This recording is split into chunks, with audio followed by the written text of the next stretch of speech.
Stays with Virtus Pro. The points are close. The money is huge. This means everything to these teams as we head in to the final match of the weekly final. $100,000 for first place, a best of one of the 4 top teams in the world. Could it get more exciting? Yes, it can, because the casters are Sims and Pansy. Thank you so much, and what a way to welcome us into the final game, and it could not be closer. Currently leading the pack is Virtus Pro on 84 points. Below them, FaZe on 80. Just below that, Gen.G 73 and Oath on 68. Any of these teams could do it, Rich. Any single one of them. Who's your money That's the best on? part. I mean, I've always been a bit of a VP fanboy, so I'd have to initially say VP just from personal reasons, but like after seeing what FaZe Clan have just formulated, let's take a look at the circle first before punching a name in there. That's kind of important because I do believe that VP, unfortunately, they were on the receiving end of the baton previously. I mean, that circle was just catastrophic for them. They played what you would normally play, the upper ends of Erangel, and the hard shift was just so brutal. I mean, it'd be devastating. Look, we're playing a numbers game. You have to be able to deal with these hard shifts. You have to understand that they do happen, and putting yourself in a position to receive them is always the best way of doing it. To say that they would lose it off the back of a hard shift, you have to have a player ready to be able to receive that. Now, FaZe again are locked on the outskirts. We are seeing a little bit of a battle start to brew towards Gatka as well. We are seeing those fields being littered with players. Virtus Pro just going to be watching this go on, popping shots off, but not going to be connecting too much. But the nade does find Lorena. And sadly for Tiamba, a bit of a quieter day than what we'd seen in the past. They've had a couple of highlight moments, but LG Divine taking casualties himself, but mostly staying alive in this, more as such than Tiamba, at least for now. Heads will open up, and we'll probably see some more transitions from either side back and forth, but again, we're still trying to focus on what's up at the top. I get it's a big, it's a fight going down. Points will change in the hand of it. We get it on screen, we will kind of touch on it, but the observation team, rightfully so, will be focusing on those top 3 teams. And one thing to note on them, VP, FaZe, Gen.G, and this is kind of wild to think about it, Lauren. Every single one of them is on the edge of the circle. Like, MCG is smack bang in the middle. They do have a freak of freaks staring down the barrel, and any of these grenades is going to be catastrophic in what MCG is trying to build towards the top. Oh, this is sick. The covering fire from the back lines from Hansia, allowing the push-up from a CAD. Now they're going to force out utility from MCG. They have to see if they can weather the storm of that, but multi-circle gaming, that's not bad. There it is, nade comes out, Hansia's found. A CAD gets slowed down. This hit that was building now kind of gets dealt with, pushed aside. This is 2 more kills potentially in the pockets. 2 more points going to come in. And here we go, suddenly, MCG looking like they are primed on this one. There we go, more points coming through. Now they're going to kind of start edging further ahead from Oath, who, well, a little bit further out on this, and now they can still deal with shoot to kill. This is insane stuff. Finally a response. Kurt's dealt with Lingdu, who's holding that deeper angle on the tunnel push-up while they were trying to fight towards a Freak of Freaks. So they have to turn their attention back to this. They'd love to keep more up, but awkward flash comes out, doesn't catch him. And the nade's brilliant from Kurt. Up and over. Look, you can focus on the tunnel, but hey, you ain't got a roof, so catch a nade or 2. This could be MCG done for. It goes from hero to 0 at this pace. And a Freak of Freak seeing this probably should apply some pressure too. Send some more nades down, send some shots down range, see if anything comes out of this. You can see the emergency smokes now have to be committed because they realize that this could be the chance for a Freak of Freaks to make a hop jump at... Ooh, okay, I didn't realize that actually... Great readjustment from FaZe.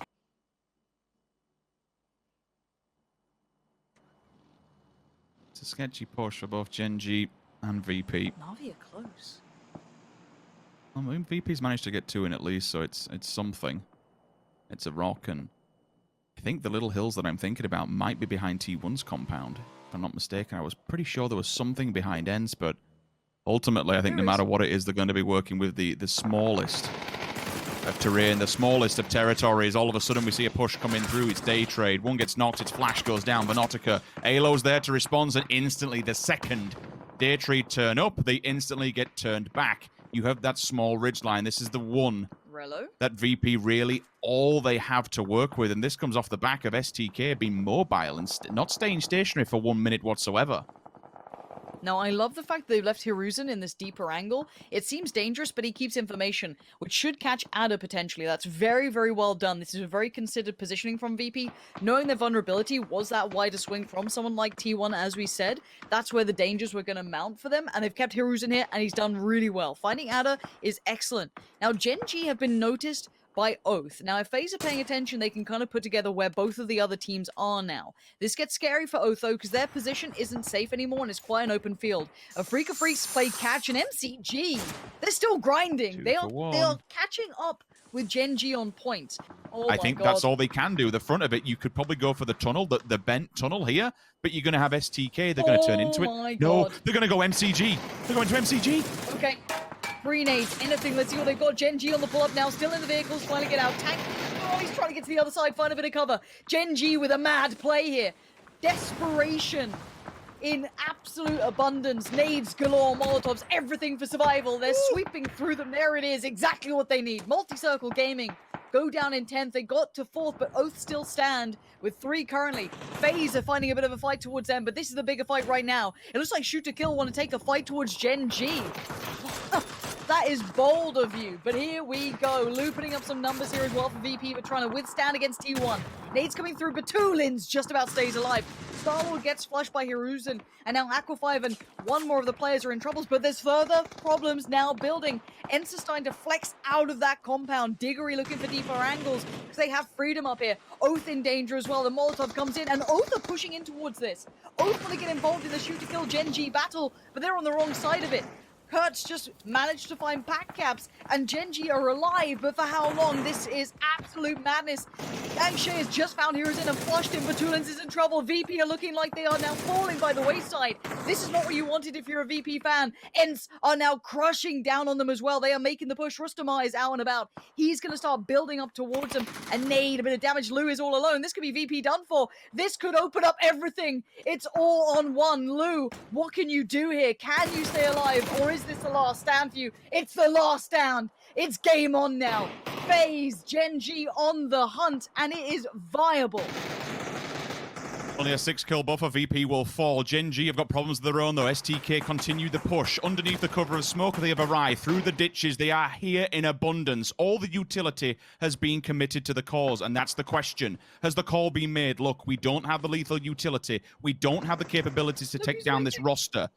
But the problem is, backfilled in all of this, Liquid, they moved from the safety of the compound. The circle moved away and forced them. They are standing their ground. They are waiting. The North American roster has turned away from the fight on Gen.G and has now been faced with a very angry Team Liquid. But it's Purdy Curdy. Away we go. 1-2, thank you. Ibby on the opposing side. Round the corner, he needs to make something happen. Now for Gen.G, is this some sign to maybe try and get involved in this one, or do you stand your ground? They have a better stance in the circle. They might as well just stand here, let everybody else muller one another, and then eventually turn up. But the points eventually will begin to tick away. Same could be said for FaZe. Eventually, if they want to win this, they need to get into the fray, finally. They come round the corner. Team Liquid is dispatched.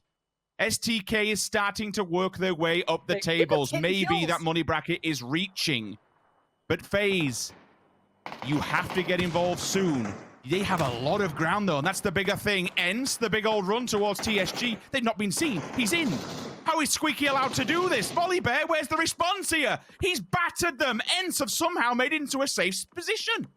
I have no idea where ENCE get the guts to do this, but right now they've just swept through TSG. They've taken position, and it's not stopping, but FaZe have Oath in their sights. They know where they are, and Gustav is going to start moving up towards this one. I am scared for Oath. This could be their final chance at this. They're down to currently 2 standing. 1 is knocked, and I see Gustav with a nade. That's going to be posted through. This could be huge. Gustav with a nade. 8C with the shots. That looks good. It is! FaZe take down Oath, maintain position, garner some kills, and get some points to just push further forward now. We have 4 teams alive, and they are masters at their craft. And so working up in the fields. Nades, Molotovs in Onyx. Oh no, they have no idea. Oh, Diggory's found in Onyx. Gen.G now, this is a problem. You had Shooter Kill on one side, and now you've got the Finns falling on top of you. They're about to dive into the trenches. Another nade hits Loki's damage, but Rustamar goes down. Flushed by 80. That's a point for FaZe, but the Molly finds Loki. And now how many actually stand for Gen.G? Just 2. Pio and Esther. And you can see Shooter Kill just enamored by the idea of blood. That bloodlust just overcoming them. Luke 12 on the push. Kurt behind them. Nades going in. Molly's going in. Flashes everything they've got. Gen.G are surrounded on all fronts. I don't know if they can live through this. An aid from 8C comes in. Squeaky's now knocked. Not flushed. Further shots come out from FaZe. They want to go farming, but they have to maintain composure. Gen.G aren't dead just yet, but they're looking broken. They have been battered by three different teams on 3 different angles. This is ridiculous. Holding on for dear life, fighting tooth and nail. FaZe need one more frag and to see Gen.G fall to claim $100,000. Up against the bar, nowhere to go, everyone down in the ditch. This is just hunting season for FaZe. Who makes the first mistake? Which team falls? Because there's still money to be played for. For Ents and STK, this is unrelenting. Uncivil falls. FaZe, they jump into first. Can they dispatch Gen.G? I'm not sure if there's any chance of even catching them at this point. It would be a monumental jump to be able to fortify something to beat them at this stage in the game. And with Gen.G going down, surely that's FaZe claiming victory. I don't see it going any other way. Their ability to adjust that send to the compound, forcing the player from Ents further away. Shoot to kill, going down swinging here, putting up numbers. This is a battle between 6th and 7th for this. Pride on the line, and the nade comes through. Squeaky on the wrong end of it. Diggory still trying to do some damage, but Kurt's nade has just taken away his only lifeline. And this leaves FaZe with 4 alive still, watching this battle go before them. The Gladiators just tearing chunks out of each other as FaZe wait patiently on top for their victory now. They've done the work. They survived the massacre that happened down here in the trenches. Alo wants to move in, shoot a kill. A great game from them. Putting up work, putting up numbers, but FaZe waiting for this Fuzzface to move in as well from up above. Alo and Luke 12 to make the final stand for shoot to kill. The Molotovs litter the battlefield in front of them. Luke 12 does find Gustav, but by now FaZe know that they are now just in fine form. Fuzzface falls, shoot to kill. These guys don't know when they're done. It's a 2v2 now. Now FaZe may win the event, but shoot to kill are winning hearts and minds right now. Smokes go up, and now they stay alive for a second longer. How much damage can these boys do? How have STK, with so many 16th placements, made it into the money bracket? What a turn of face and a turn of situations we've seen through today. This is just an unrelenting, non-stopping amount of action coming out of STK. It's unformidable numbers, but with FaZe, the 3 versus 1 now becomes inevitable. Luke 12 would just have to go full-blown God mode, but unfortunately FaZe have the exact same principles. 17 frags come out from STK in a moment when they needed it most to bring them up into the money bracket. It got the job done, but ultimately I think we know how this book ends. Through the grass, the final frag is found, and with that, FaZe Sunday rings aloud and proud. $100,000 in the bank. That is how you go from not winning week number 2 to answering back in week number 3. All my life I want money and power, respect my mind, no die from last y'all. I pray my dick get big as the Apple Tower, so I can fuck the world for 72 hours. Goddamn.